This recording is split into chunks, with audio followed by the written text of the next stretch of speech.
Estilo Saludable tendremos la mejor información para tu salud y bienestar. Damos inicio hablando sobre la proliferación del dengue en Venezuela, gracias a la infectólogo e internista doctora Yoxibel Limas. Junto a la psicóloga y sexóloga Maylin Bello, profundizaremos acerca del impacto psicológico de los pacientes con cáncer de próstata. Y para cerrar, hablaremos de la importancia de las vacunas en niños con la pediatra y puericultor Raimelis Ravelo. Así que no dejes de sintonizarnos y acompáñanos en esta hora saludable.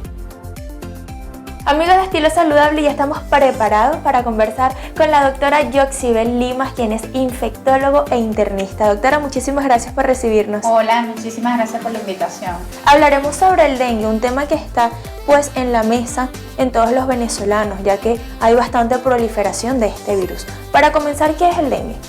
El dengue es una enfermedad viral producida por un mosquito. Generalmente es el mosquito que transmite la enfermedad, se llama Aedes aegypti, que es el mosquito muy conocido como el patas blancas, que es el que pica a una persona enferma que tiene dengue y posteriormente pica a una persona sana, y de esa manera que se transmite la enfermedad. Por eso que en esta enfermedad es muy importante las medidas de prevención para poder evitar que esa persona enferma sea picada por un mosquito y posteriormente una persona sana sea picada y sea infectada por este virus. Tenemos que tener claro que es un virus. Generalmente el dengue lo que produce son manifestaciones clínicas que van a estar caracterizadas principalmente por dolor de cabeza, dolor retroocular, que es el dolor detrás de los ojos, mucha fiebre, fiebre alta, de hecho es conocida como la fiebre rompehuesos, dolor muscular, dolor articular. En algunas personas puede aparecer un rash, un eritrodermia, que es el color rojizo de la piel, que puede inclusive tener pruritos, que es la picazón en la piel. En algunas personas puede haber dolor abdominal, diarrea, disminución de las cifras tensionales. Y cuando tenemos estas características sintomáticas, incluidas en la alteración del estado de conciencia, ya es llamado un dengue con signos de alarma.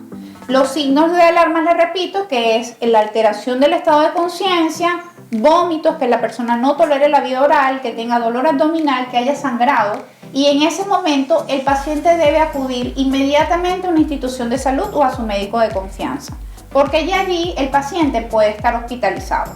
Si usted solamente tiene síntomas leves como es fiebre, malestar general, dolor de cabeza, dolor muscular, es recomendable que acuda al médico, pero esto se puede tratar con tratamiento sintomático en la casa. ¿Qué significa esto? Utilizar acetaminofén o paracetamol. En estos casos no está indicado la utilización de AINES, que es el uso de ibuprofeno, diclofenac, porque estos medicamentos pueden interferir en las plaquetas o en el sistema de coagulación, que es una de las cosas que afecta al dengue. Es una de las cosas características que afecta al dengue. Por eso que entre los laboratorios que vemos que hacemos para el dengue está la disminución de los glóbulos blancos, la disminución de las plaquetas, puede haber alteración de la coagulación porque al dengue le gusta mucho el hígado. El hígado se encarga entre una de sus funciones en la coagulación. Podemos ver la alteración de todos esos marcadores hepáticos, como son las transaminasas, la LDH puede estar muy alterada. El dengue también puede afectar otros órganos.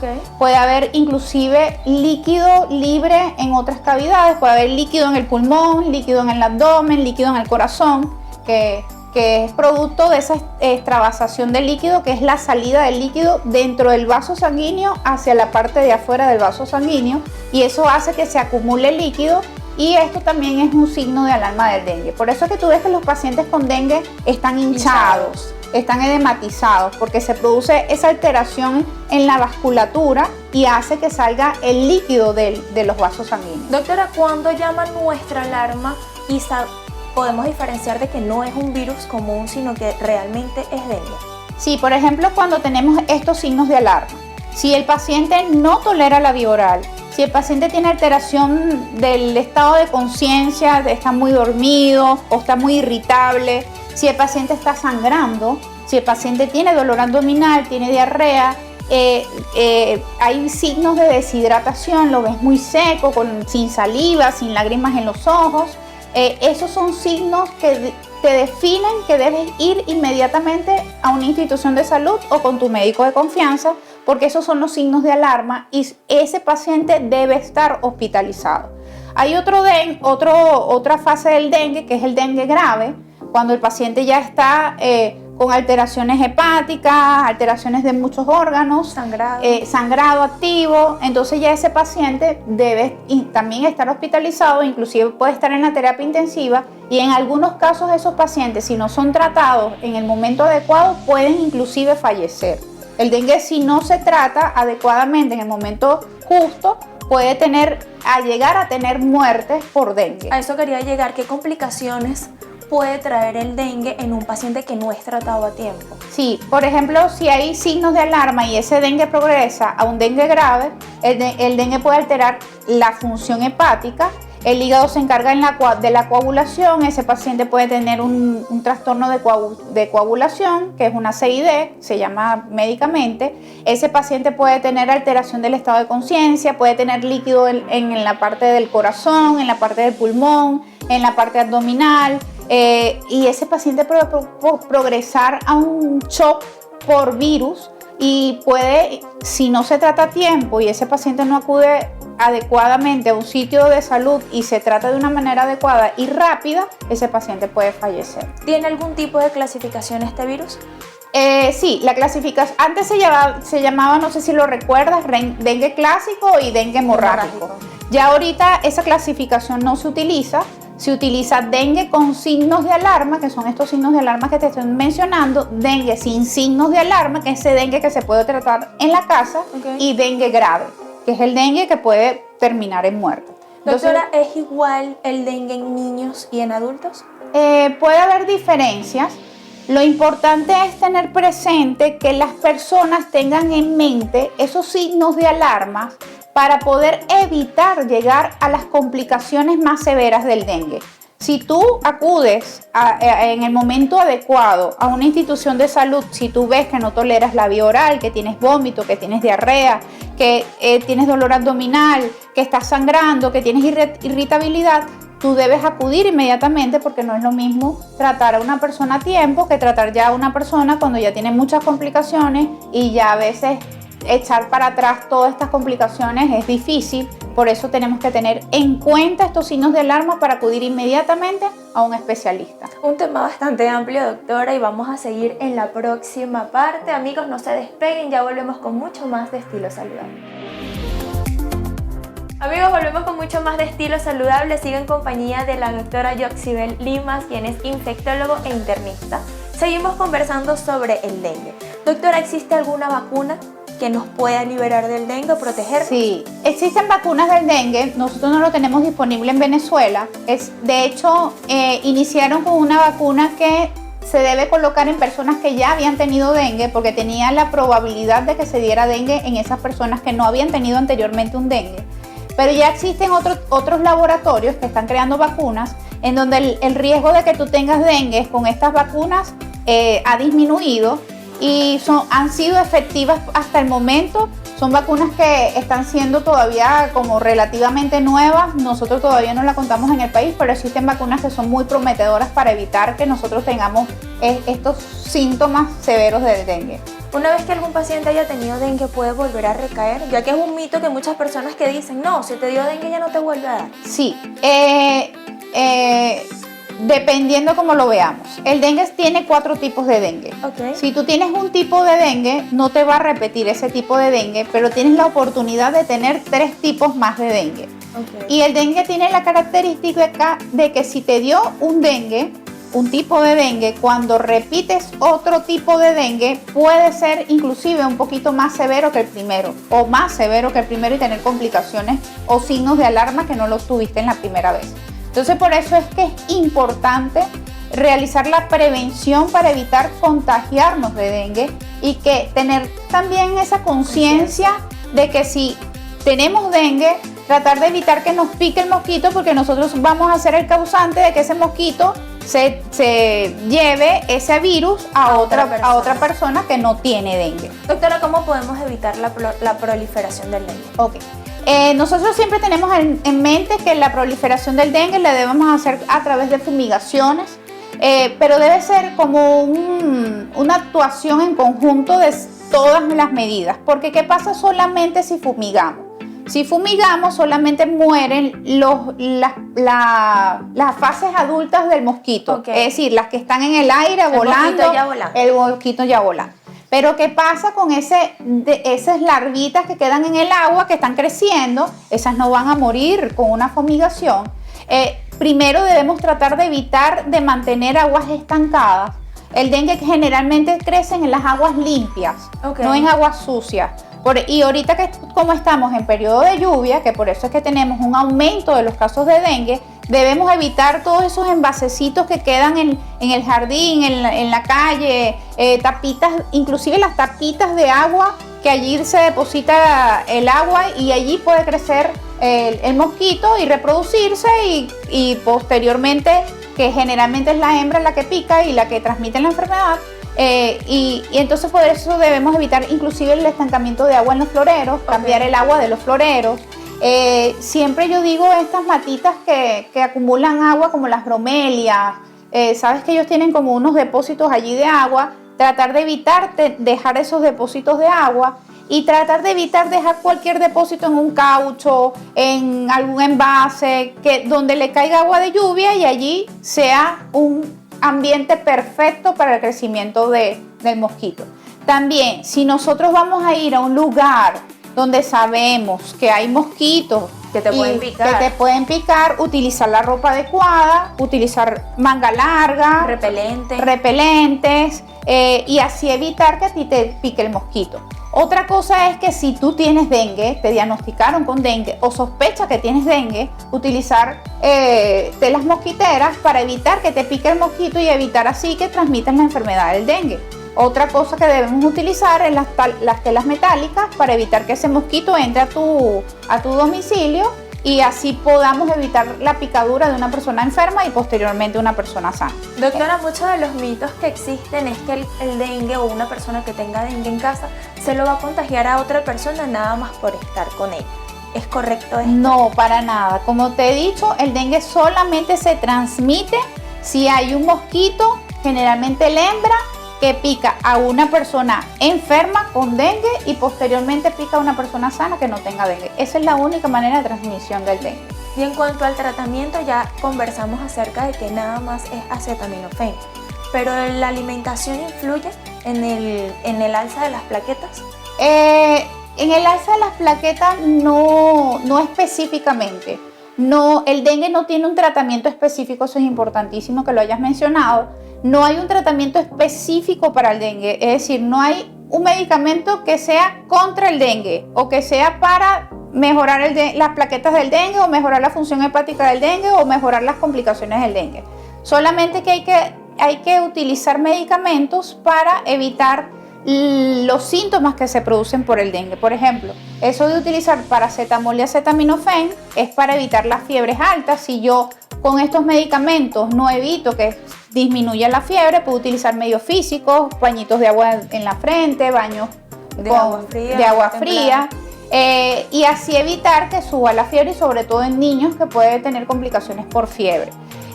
Otra cosa es la hidratación. Las personas tienen que hidratarse adecuadamente. O sea, usted tiene que ver que orina y orina claro, porque si usted tiene una orina concentrada, que es una orina oscura, una orina muy, muy fuerte, usted tiene signos de deshidratación. Hay gente que dice que la sopa de pata de pollo, el agua de coco, esos no son líquidos que tengan alguna función para subir plaquetas, que tengan una función contra el dengue. No, lo que pasa es que son líquidos y todos los líquidos son adecuados para el paciente que tiene dengue porque tiene muchas probabilidades de deshidratación. Entonces, cualquier líquido que usted tome, yo siempre generalmente le digo a los pacientes que trata de evitar el agua de coco porque a veces el agua de coco tú no sabes en cómo manipulan el agua, no es un agua que está estéril. Claro. Entonces a veces he tenido pacientes que por agua de coco terminan con una diarrea por un parásito. Entiendo. Entonces no sabes cuál es la manipulación del agua.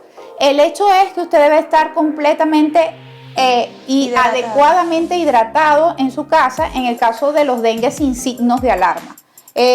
No hay un medicamento específico para el dengue. Si usted quiere tomar pata de pollo, sopas de pata de pollo porque le gusta, tómela, pero el hecho es por el líquido, no es porque esto vaya a favorecer al aumento de las plaquetas. No, y la alimentación siempre es importante en cualquier enfermedad por la que estemos Generalmente pasando. el paciente con dengue no va a tener hambre. Generalmente es un paciente que está con disminución del apetito y entonces como que promover que coma o obligarlo a que coma no es adecuado porque puede vomitar y esto puede promover como que sangre el tubo digestivo por el esfuerzo que hace con las náuseas y esas cosas.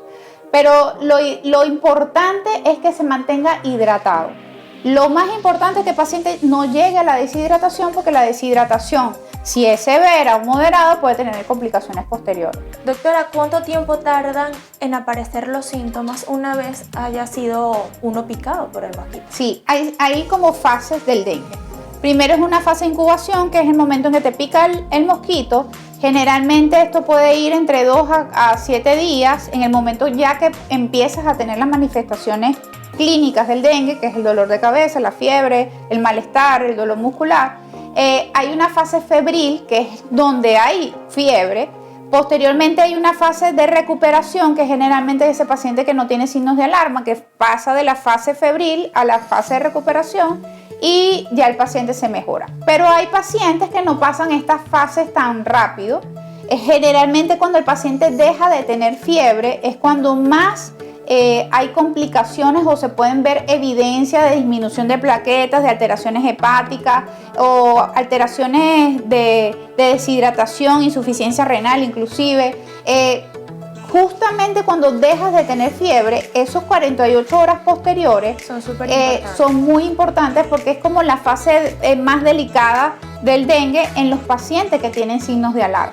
Hay unos pacientes que pasan de la fase febril a la fase de recuperación y todo va bien. Doctora, muchísimas gracias por aclararnos todas nuestras dudas. Un tema, como lo dije, súper importante, ya que en el país pues tenemos muchos casos de dengue ahorita. ¿Tus redes sociales y puntos de contacto? Mis redes sociales es @tumédico en línea y por WhatsApp 0414-8531-320. Gracias por recibirnos. Gracias doctora. a ti. Nuestras redes sociales, @estilo saludable piso canal y no se despeguen, sigan en sintonía de nuestro programa.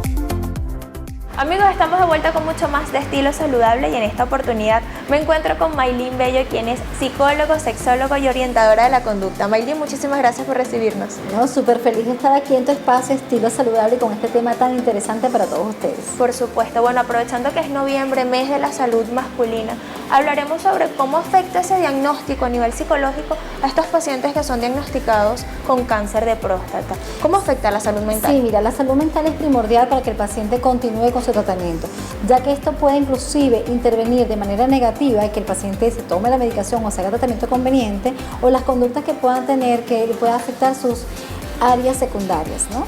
Si el paciente tenía un trastorno inclusive de ansiedad o de depresión antes del diagnóstico, esto puede complicar un poco más la situación y más aún si no estaba siendo tratado a nivel psiquiátrico y a nivel psicológico. De hecho, cuando se hace el examen PSA, que es el antígeno prostático, ya el paciente puede presentar ansiedad, nada más en la espera del resultado de este examen. Y esto también va a predisponerlo al resultado de este diagnóstico, bien sea positivo o bien sea negativo, y pueden presentar una ansiedad generalizada. Además de la ansiedad, ¿cuáles son otras emociones que experimentan estos pacientes? Experimentan una tristeza, pueden tener después una depresión, ¿ok?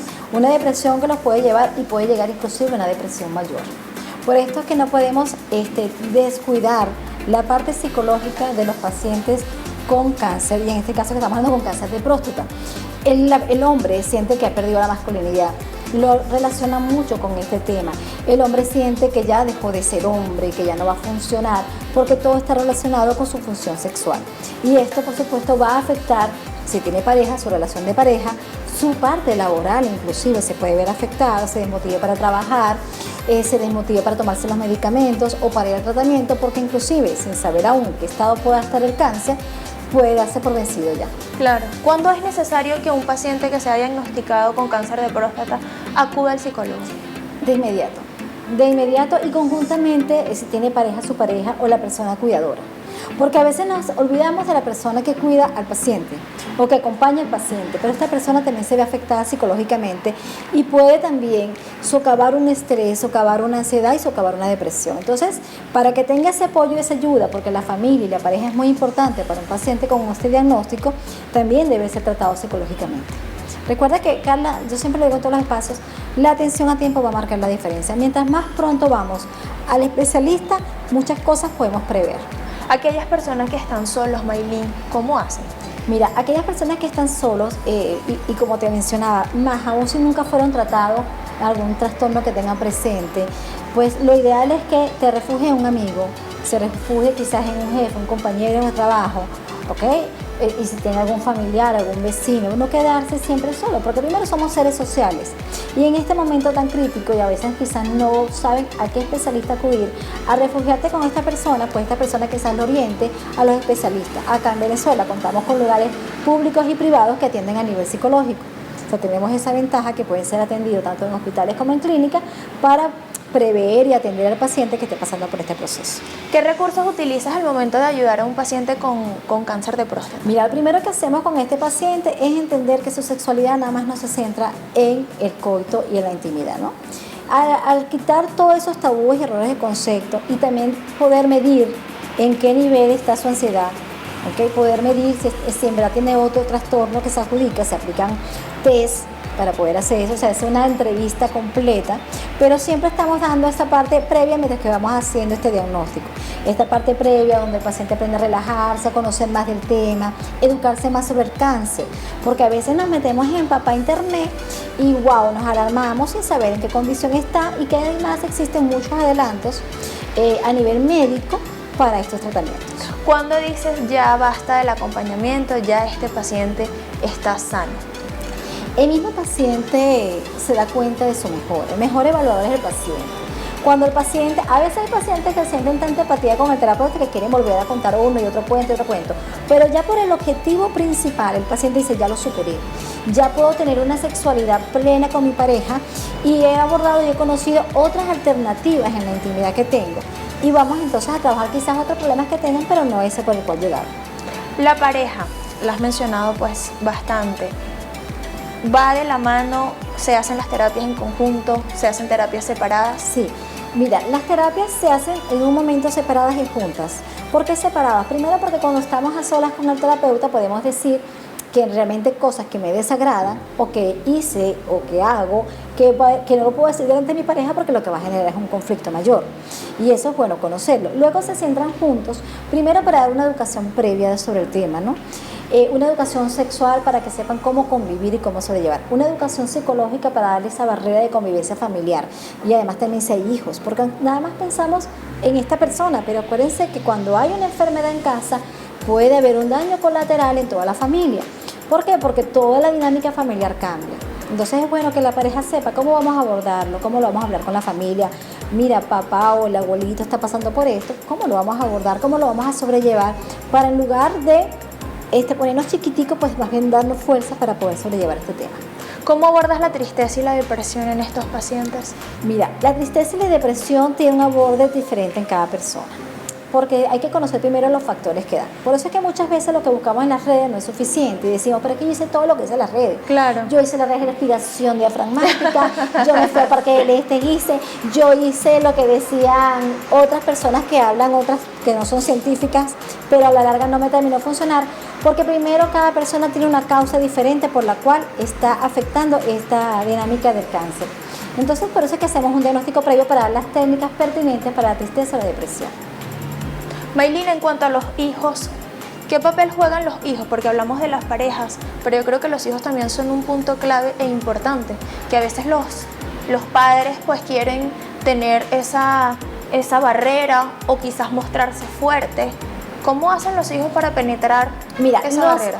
Los hijos, sean niños o adolescentes, siempre se dan cuenta de las cosas que están pasando los padres. Nosotros, los niños, sobre todo los niños, tienen la mejor lectura del lenguaje corporal. Podemos decir que estamos felices, pero ellos saben cuando estamos tristes. Entonces es sentarnos a hablar de acuerdo a su edad cronológica del tema. Y ese conversar del tema, que sea más bien de manera educativa y de buscar alternativas, más de que anclarnos en la tristeza y en la catástrofe de la enfermedad. Si hay personas que están en casa y están padeciendo de cáncer de próstata y nos están viendo, Maylin, ¿cómo pueden llegar a ti? Bueno, primeramente tenemos la atención acá presencial en la clínica Bosque Ávila en Caracas, para los que están acá en Caracas, y si no, a través del online. ¿Okay? En online yo también puedo atenderlos, la atención es igual, lo que pasa es que estamos acostumbrados a una forma tradicional en el consultorio. Pero recuerden, y si no pueden llegar a mí, lo importante es que busques ayuda, que no te quedes nada más en tu casa, porque esto te va a ayudar. Mira, la terapia va a ayudar tanto que la actitud que la persona asuma frente a la enfermedad da un cambio significativo en la terapia. Vamos a hablar acerca de cómo es la disfunción eréctil, cómo es este proceso psicológico pues del cáncer de próstata con los pacientes, pero lo vamos a hablar a la vuelta, Maylin. Vamos a realizar una breve pausa, amigos, ya volvemos con mucho más de este tema grandioso acá en Estilo Saludable. Amigos, continuamos con mucho más de Estilo Saludable. Sigo en compañía de Maylin Bello, psicólogo, sexólogo y orientadora de la conducta, con un tema bastante interesante, pues el abordaje psicológico a pacientes que han sido diagnosticados con cáncer de próstata. Maylin, dejamos en el bloque anterior una pregunta al aire: la disfunción eréctil en estos pacientes, ¿cómo los abordan? Bueno, de hecho la disfunción eréctil es una de las conductas más esperadas que ocurra en estos pacientes. Entonces, esto genera un choque emocional grandísimo. Primero vamos a abordar el efecto que puede hacer, que puede ser, como te mencioné en el bloque anterior, la ansiedad o la tristeza. Luego vamos entonces a darle a la persona para que aprenda el erotismo, la seducción y el encuentro íntimo con la pareja, donde no esté el coito presente, donde comprendamos que el encuentro con tu pareja trasciende más allá de lo que coloquialmente conocemos como nada más la penetración. Esto vamos dando la herramienta también dependiendo de la persona, de la edad, de sus prejuicios, de sus conocimientos de la sexualidad, pues abrimos un campo de educación sexual sobre el tema. Es importante recalcar pues que nuestra sociedad es machista y hay muchas personas, muchos hombres que no se dejan hacer el tacto rectal porque creen que va a influir en su sexualidad. Sí, claro, porque hay una desinformación donde llevamos la orientación sexual a el toque que pueda tener con el ano la persona, y eso no tiene que ver. La orientación sexual es lo que a ti te gusta, ¿ok? Y cómo te gusta. Eso no tiene que ver con lo que tú hagas o lo que te hagan. Primero hay que quitar falsas creencias que hay del tema, y más que el mismo machismo también es por la burla, por lo que la gente pueda decir, porque inclusive vemos videos de burlas, de chistes desinformativos que en lugar de ayudar a la población masculina a que se vaya a ver a tiempo estos exámenes, aunque hay alternativas a través del examen de sangre, claro, lo que hace es que prevenga que ellos no vayan a atenderse con el médico. De hecho, hay personas, hay hombres que dicen: yo me iré a morir de cáncer de próstata, pero yo no me hago el tacto. ¿Qué le dices a esos hombres que te están viendo? Primero educarlos. Entonces, ¿qué quedamos mejor? ¿En lo que tú crees socialmente construido o en tu salud y tu vida en pareja? Y las consecuencias que pueda tener no hacerte el examen. Y además educarlo que hay otras alternativas médicas que ofrecen estos urólogos. Por cierto, tienen que ir a un urólogo especialista que usted vea que tiene todos estos avances médicos que hay, que inclusive muchos pueden ser que omitan o no el tacto rectal. Un paciente que está pasando por el cáncer de próstata, que tiene pues activo el cáncer, que no lo ha superado, ¿es igual ese abordaje a un paciente que ya lo superó? No, no es igual. No es igual porque ya ellos tienen un diagnóstico que inclusive puede ser que incremente esta emoción, pueden sentirse inclusive hacer conductas de autoagresión, pueden tener intentos de no querer vivir más. Y todas estas conductas, este abordaje, pues se trabaja diferente. Y además resaltar que no todas las personas somos iguales y que cada diagnóstico, cada intervención es individual. ¿Qué importancia tiene el autocuidado y la atención a estos pacientes, Maylin? Mira, primordial. Yo creo que el cáncer de próstata debe tocarse desde la juventud. Lo que pasa es que como no hay una educación previa a este tema y no existen tantos programas maravillosos como Estilo Saludable que están hablando del tema, tenemos que involucrar a los chicos para que conozcan cuáles son los alimentos que deben tener, los hábitos que deben tener preventivos, para cuando lleguen a la edad, pues tengan el chequeo adecuado a tiempo para poder prever este tipo de enfermedad, o si la llegan a padecer, conocer cuáles son las intervenciones y los especialistas pertinentes que deben de ir. Hablando acerca de eso, Maylin, haces un trabajo en conjunto de los urólogos y de todo este personal médico que está tratando al paciente. Lo ideal siempre es un equipo multidisciplinario. Yo trabajo con muchos urólogos nutricionistas porque no podemos olvidarnos de la alimentación, ¿no?, que debe tener. Pero si usted tiene un urólogo y ese urólogo no está casado, pues nosotros también tratamos, ¿no? Claro. O sea, viene el paciente, viene a mi consulta, yo me veo con el urólogo, tengo este diagnóstico y lo atiendo por separado. Pero lo ideal siempre es que tenga, por lo menos esté tratado con un equipo multidisciplinario. Porque es lo que te comentaba, cuando no hay un abordaje multidisciplinario, puede ser que el paciente que tenga excelente tratamiento médico, pues no quiera tomarse el medicamento, la familia no sepa cómo abordar los cambios de ánimo que pueda tener. Porque inclusive se pueden poner de mal humor, ¿no? Siempre claro. Se pueden poner triste. Entonces todo esto no va a ayudar a que el paciente mejore, porque la actitud que está teniendo frente a la enfermedad o al tratamiento no está siendo efectivo, claro. Porque no me tomo medicamento, porque me pongo violento, ¿verdad? O porque me pongo triste, o porque me deprimo y no quiero salir, o porque intenta encontrar su vida. 1000 cosas pueden ocurrir. Hablaste sobre la parte nutricional. Exacto, eso te iba a comentar. La parte nutricional es importante, porque estos pacientes también deben tener una alimentación adecuada, que también va a influir a nivel psicológico, porque la alimentación es indispensable tanto para el tratamiento del cáncer como que hay factores también en la ansiedad que pueden estar a través de ciertos alimentos que consumimos. Por eso es que tenemos que unirnos como especialistas para ese abordaje, ¿no? Y de hecho ese abordaje no solamente para el cáncer, también de manera preventiva. Okay. Cuando yo tengo un paciente que me llega a mí por un tema de ansiedad, en este caso, vamos a darlo así como ejemplo, yo primero mando a que vamos a ver, inclusive si es un trastorno de ansiedad grave, por supuesto trabajamos con un psiquiatra, claro. Porque es posible que este paciente también requiera medicamento psiquiátrico. Y debe ser un psiquiatra que conozca también sobre el tema del cáncer para que por si hay algún efecto de medicamento. Entonces, claro. Está el urólogo, entraría el nutricionista, entra el psicólogo y entra el psiquiatra. Yo también trabajo con psiquiatras a la mano, en el cual nos referimos y hablamos de los pacientes porque nos mantenemos comunicados sobre el tema. Maylin, los miedos, ¿cómo abordas los miedos en estos pacientes? Porque hablamos de la ansiedad, hablamos del estrés, pero los miedos. Sí, bueno, los miedos entra parte de la ansiedad. ¿Por qué? Porque la ansiedad son estos miedos no trabajados que pueden inclusive llevar a pensamientos disruptivos que no nos calman. Uno de los miedos es el miedo a la muerte. El mal manejo de la muerte, ¿no?, y el tema de morir, pues es algo que hay que primero trabajar. ¿Cómo es tu constructo del tema de la muerte? ¿Cómo lo vas a enfrentar? ¿Por qué estás hablándome de muerte si estás en un tratamiento? ¿En qué etapa está tu tratamiento? Todo este tema es algo muy importante porque creo que es lo primero que ellos abordan en consulta. ¿Cómo lo tratas? En este caso, primero vamos a tratar con una construcción sobre el tema de la muerte, partiendo de sus principios y sus valores, que es lo que debemos hacer. Luego de esto vamos a ver además el tema de lo que te hablaba de la ansiedad, porque esto es lo que le está generando, posiblemente sea una de las causas que le está generando la ansiedad, y una de esas técnicas es la respiración diafragmática direccionada y enseñada para reestructurar el cerebro y controlar los pensamientos disruptivos que nos llevan a no tomarnos el medicamento o al temor de irnos de este plano terrenal. ¿La edad hace diferencia de cómo abordan o cómo enfrentan el cáncer? Sí, la edad, y no solamente el cáncer, de por sí las personas con más edad avanzada, como piensan que su tiempo de vida es más corto, ellos se toman quizás más, se inclinan un poco más a la fe, se inclinan un poco más a otro tipo de conductas a una persona joven, ¿no?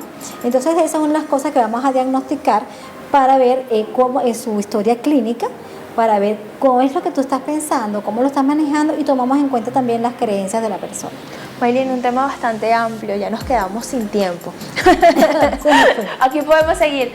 Muchísimas gracias por recibirnos el día de hoy, tus redes sociales y puntos de contacto. Mira, yo súper feliz de estar aquí en Estilo Saludable, y gracias porque este tema tenemos que hablarlo, y en este mes azul que estamos, por favor, señores, háganse su examen de próstata. Estoy a sus órdenes para ser atendidos a nivel psicológico y sexológico. Mis redes sociales por Instagram, @sexóloga-maylin, por TikTok, @sexóloga-maylin. Mi número de contacto para que puedas contactarme en Clínica Bosque Ávila o de manera online, 0416-839-6123. Y recuerden que la atención a tiempo marca la diferencia. Gracias, Carla, me encanta estar contigo en tu espacio. A ti, Maylin. Nuestras redes sociales, amigos, @estilo saludable piso canal, y no se despeguen, sigan en sintonía de nuestro programa. Trivia, pon a prueba tu conocimiento. La pregunta de hoy es: ¿cuál es el músculo más fuerte del cuerpo humano? Opción A, la lengua. Opción B, el glúteo mayor. Opción C, el macetero. No te apartes, quédate con nosotros porque la respuesta estará más adelante. Ha llegado una nueva tecnología médica completamente moderna a Venezuela de la mano de la empresa inglesa BTL y el grupo médico Magis. Aquí en Estilo Saludable te contaremos más acerca de esto. Se trata de la prueba de esfuerzo inalámbrica, un examen médico no invasivo que se utiliza para evaluar la capacidad del corazón para funcionar bajo estrés físico. Este tipo de equipamiento, que es tan tecnológico, moderno e innovador, para nuestra mente es importantísimo porque solo los electrodos van a estar colocados en el pecho del paciente y el electrocardiógrafo, que es así de pequeñito, ahorita lo vamos a ver, es inalámbrico y se coloca en un cinturón que va en esta área del paciente. Entonces el paciente se puede sentir libre de caminar o de trotar sin tener los cables o que pueda alar y se interrumpe el tratamiento. El paciente camina en una cinta de correr mientras se monitorea su ritmo cardíaco y su presión arterial. Puede tener una duración de 1 minuto hasta 20 minutos y dependerá de la capacidad de entrenamiento de cada paciente. La prueba de esfuerzo inalámbrica puede hacerla cualquier persona sin límite de edad, de acuerdo a las indicaciones de su médico especialista. La prueba de esfuerzo la tiene que realizar todas aquellas personas que tengan factores de riesgo cardiovasculares tradicionales, como lo son la hipertensión, la diabetes, tabaquismo. También aquellas personas que sientan dolor torácico opresivo de forma frecuente, claro, esto indicado por su cardiólogo. Y para aquellas personas que deseen iniciar una actividad física de forma regular, también es bueno que se realicen pruebas de esfuerzo para ver cómo están sus condiciones cardíacas. Esta prueba utiliza tecnología inalámbrica para transmitir los datos de monitoreo en tiempo real a un sistema de registro y análisis. El examen solo debe ser realizado por doctores cardiólogos con máquinas especializadas que puedan medir correctamente el esfuerzo del corazón. Es importante que nosotros podamos difundir que las pruebas de esfuerzo son necesarias para todos los humanos para medir nuestro esfuerzo, el corazón, cuánto es el esfuerzo que nuestro corazón sanamente puede soportar sin entrar en un evento cardíaco. La prueba de esfuerzo inalámbrica es una herramienta valiosa. Gracias a su tecnología inalámbrica, permite una mejor comprensión del estado de salud del paciente. En Estilo Saludable queremos destacar que la prueba de esfuerzo es un instrumento que llegó para innovar el mundo de la medicina moderna, ayudando a mejorar la salud cardiovascular de las personas que lo necesiten.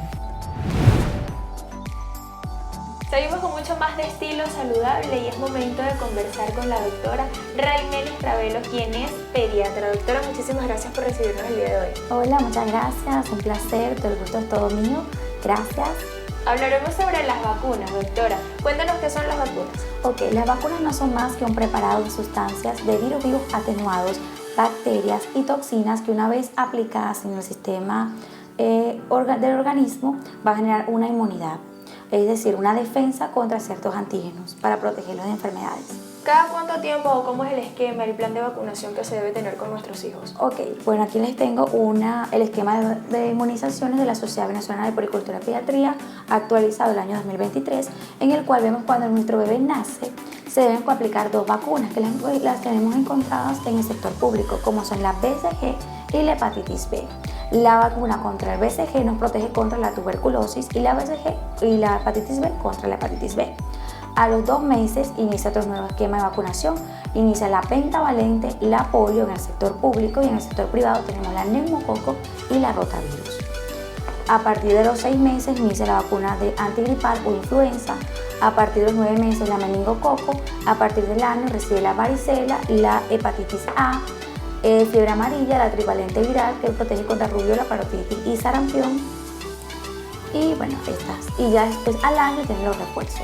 ¿Cuál es la importancia de vacunar a nuestros hijos? Bueno, la importancia de la vacuna es que nos va a generar una inmunidad que debe ser una defensa, para que nuestros pacientes puedan estar preparados para cuando llegue el proceso infeccioso, el virus realmente patógeno o agresivo, nuestros pacientes no desarrollen la enfermedad, sino que ya tengan una inmunidad ya siendo adquirida por el medio de las vacunas.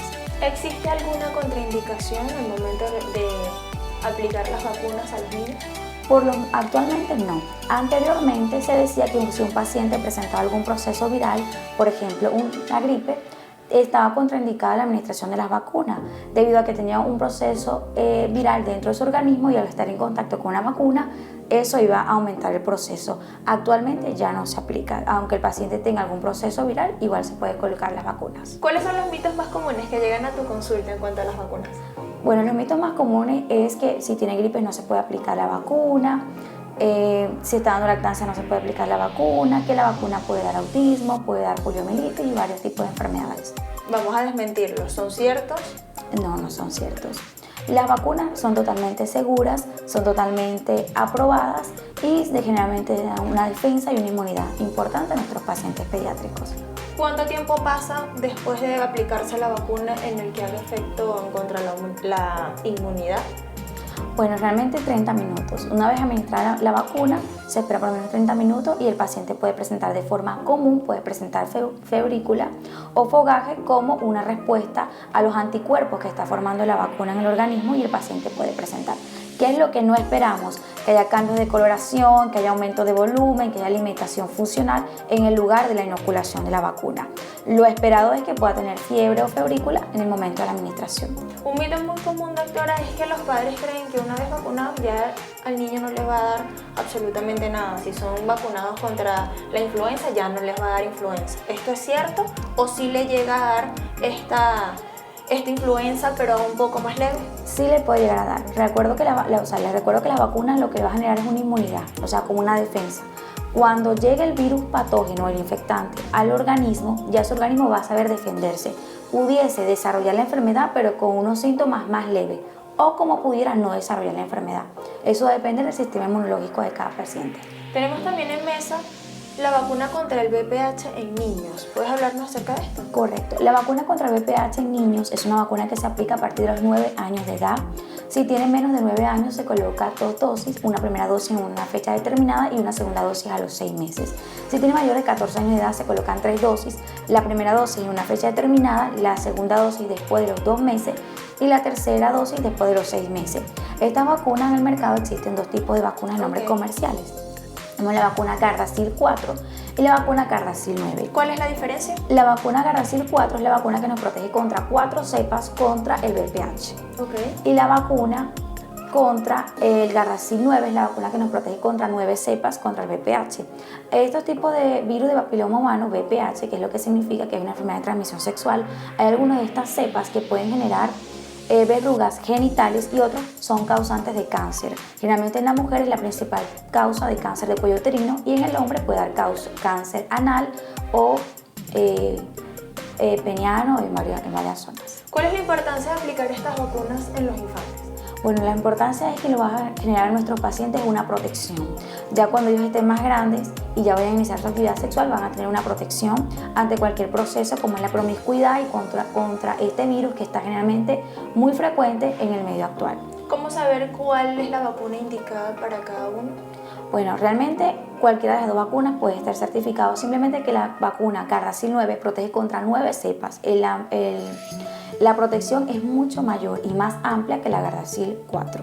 En cuanto a las edades, ¿cuál es la edad ideal cuando son pacientes pediátricos para colocarle la vacuna del VPH? A partir de los 9 años. ¿En niñas y niños? Sí, la vacuna se puede aplicar tanto en niños como niñas a partir de los 9 años. Y en cuanto a los padres, ¿qué recomendación le das acerca de estas vacunas que capaz tengan algún miedo, que no quieran realizarlo? Bueno, que tengan toda la seguridad, que tengan toda la confianza. Es una vacuna que le va a generar a sus hijos una protección. Cuando sus hijos ya estén más grandes y vayan a iniciar su actividad sexual, ya van a estar protegidos contra este virus de enfermedad de transmisión sexual como es el VPH. Una vez sean adultos, ¿no tienen que tener otro refuerzo o ya con los que se les colocaron al momento de ser más pequeños es suficiente? Bueno, realmente ya una vez el esquema son 3 dosis. La primera dosis, como les comentaba, de fecha determinada a los 2 meses y después a los 6 meses. Ya haber cumplido este esquema después de los 14 años, ya tendría su esquema completo. Ya su vida adulta está completa. Está completo. Doctora, muchísimas gracias por esta información que nos brindaste el día de hoy. Tus redes sociales y puntos de contacto. Hola, mucho gusto. Mis redes sociales son Instagram, tu pediatra Ravelo, TikTok, doctora Ravelo, y Facebook, doctora Ravelo. Muchísimas gracias, doctora, por Un estar con placer. nosotros el día de hoy. Amigos, llegamos al final de nuestro programa. Les recuerdo en nuestras redes sociales, @estilo saludable piso canal y mi cuenta personal @Carlita Blanco. Los espero el próximo miércoles a la misma hora, a las 9 de la mañana, acá en tu espacio de salud favorito, Estilo Saludable. Chao, chao.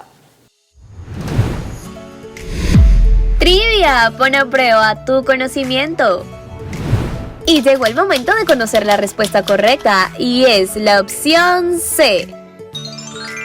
Aunque todos los músculos mencionados son los más fuertes del cuerpo humano, la presión que puede ejercer el macetero al abrirse y cerrarse es superior a la del resto del sistema muscular humano. Se encuentra situado en la cabeza, está encargado de cerrar y retraer la mandíbula y funciona principalmente para la masticación de los alimentos. Además, ayuda en la estabilización de la mandíbula durante el habla y otros movimientos faciales. Estilo Saludable te recuerda que saber de la función del sistema muscular humano es importante para mantener una buena salud, prevenir lesiones y mejorar el rendimiento físico.